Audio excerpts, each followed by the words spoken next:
একদিকে সরকার সারের কালোবাজারি, কেন্দ্র ভর্তুকি দিয়ে সার, সেই সারে কালোবাজারি।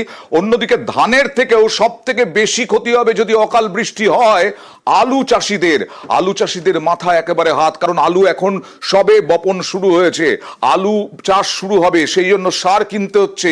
একদিকে এত টাকা দিয়ে সার কিনতে হচ্ছে, আমরা দেখিয়েছি, তার মধ্যে অকাল বৃষ্টি হলে পরে সার এই আলু চাষ প্রায় নষ্ট হয়ে যাবে।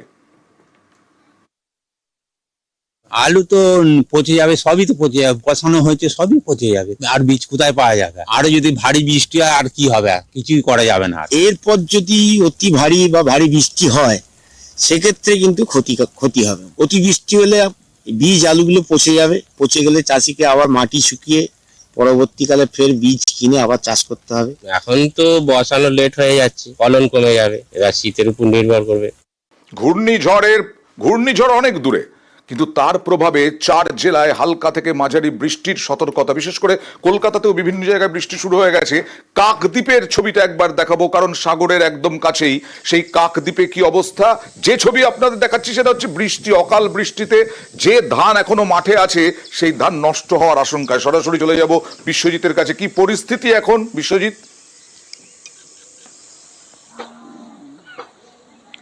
হ্যাঁ দেখো অয়নদা, আকাশে মেঘ এবং যারা চাষি রয়েছে তাদের এই মেঘ দেখেই কিন্তু তাদের কপালে চিন্তার ভাঁজ।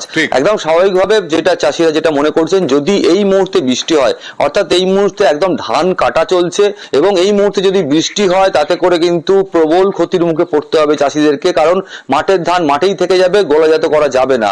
এমনিতেই তারা যেটা জানাচ্ছেন যে কয়েকদিন আগে যে দুর্যোগ গেছে তাতে করে কিন্তু যে বৃষ্টি হয়েছে এই মুহূর্তে কিন্তু এই মাঠঘাটগুলিতে কিন্তু হালকা করে জল রয়েছে। এখন তো অনেকেই ধান কেটে নিয়েছেন, যাও বা আছে তাতেই নষ্টের আশঙ্কা হচ্ছে। সমস্যা, ধান জলে পড়ে আছে, আবার এই বৃষ্টির সমস্যায় চাষিরা কত দুর্ভোগে ভুগবে সে বলার নয়। অর্ধেকই ধান ওঠেনি, আজকের আবার মেঘলা।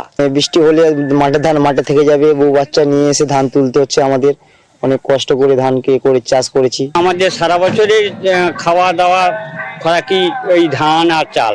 যদি মাঠের ধান মাঠের না পাই বাড়ি নিয়ে যেতে, তা আমাদের অবস্থা খুবই খারাপ, আমাদের না খেয়ে মরতে।